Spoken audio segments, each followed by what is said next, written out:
आता ही मिरची भरला मिरच करण्यासाठी शिमला मिरच करण्यासाठी लसूण आलं जिरं आणि खोबरं पहिल्यांदा मी कुटून घेते. लसूण खोबरं सुकं खोबरं वापरायचं, ओलं खोबरं नाही वापरायचं. मसाला करण्यासाठी सुकं वापरायचं. म्हणून मी काय केलं असं लवकर किसलं जावं म्हणून खोबरं किसून घेतलं आहे. जिरं त्याच्यानंतर खोबरं आणि कोथिंबीर हे सगळं वाटण बारीक करून घ्यायचं. आता काय खोबरं हे झालेलं आहे ते बारीक आहे त्यामुळं जास्त वेळ लागत नाही.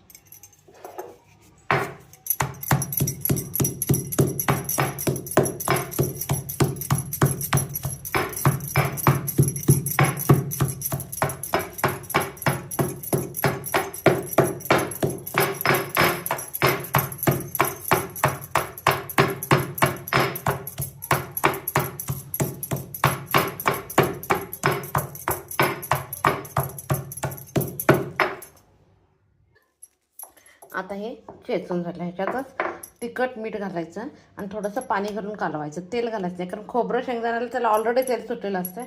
त्यामुळे भरलं वांग किंवा भरलं डबू मिरची करताना परत तेल घालायचं नाही कारण ऑलरेडी हे खोबऱ्याचं तेलकट हे येतं, हातालाच लागतं. आता ह्या मिरचीचे 4 भाग करणार आहे मी, म्हणजे आत भरायला यायला पाहिजे नाही. मिरचीचे 4 भाग करून घ्यायचे. तर कोल्हापूर लाल तिखट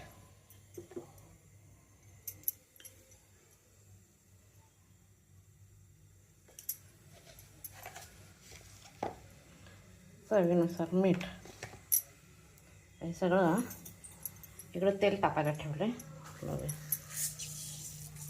मोहरी जिरे आणि एक लहान कांदा बारीक करा.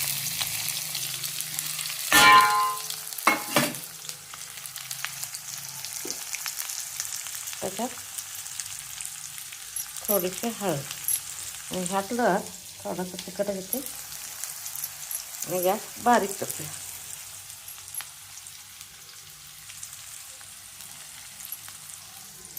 आता काय करायचं हे हाताला पहिल्यांदा असं हे करून काढून घ्यायचं. एक जण ह्याच्यात तेल घालतात पण मी तेल घालत नाही कारण परत तेलकट शरीराला तेल जास्त घ्यायचं आहे म्हणून मी काय करते पाणी जरा घालायचं आणि काढून मस्त झालं.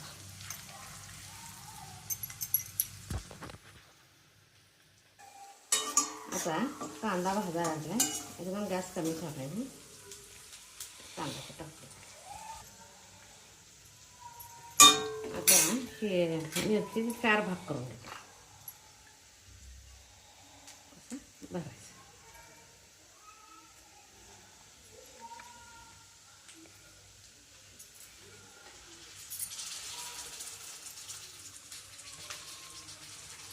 आता गॅस मोठा करायचा.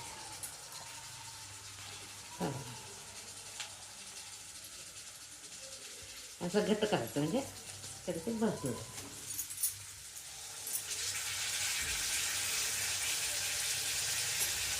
त्याच्यावर चपाती भाजी पण चालतं, लंच बॉक्सला पण चालतं किंवा ज्वारीची भाकरी पण चालते. मी आज ज्वारीच्या भाकरीतच बसते.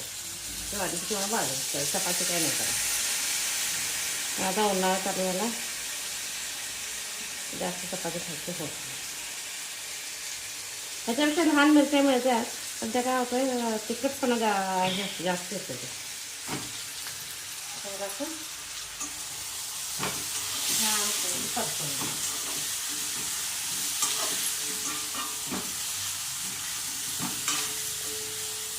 म्हणजे काय आपलं मसाला फुटत नाही. तोपर्यंत हा मसाला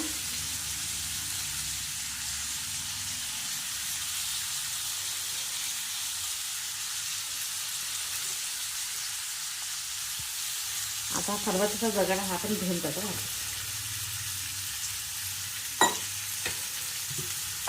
मिक्सरवर करण्यापेक्षा खलबत्त्या किंवा पाटावर करण्याचा टेस्ट जास्त. आता मसाला असा वर होते. मला काय असं पातळ करायचं आहे एवढं पाणी बसत.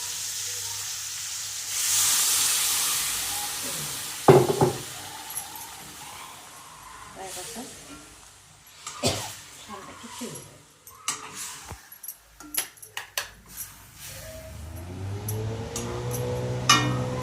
छानपैकी शिजवते. आता गॅस बंद करते.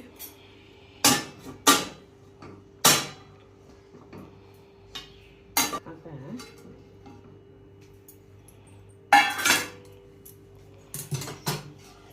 खाण्यासाठी तयार आहे. थोडेसे कोथिंबीर.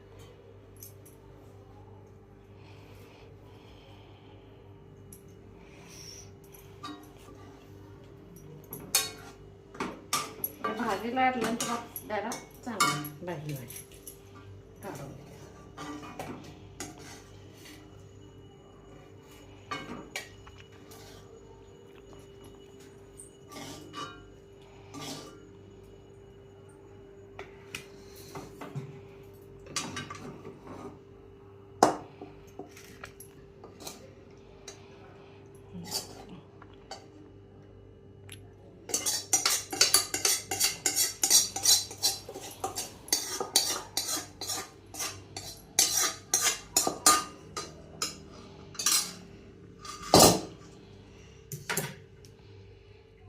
भरलेली बोंगी मिरची खाण्यासाठी तयार. माझी रेसिपी आवडत असेल तर लाईक शेअर करा.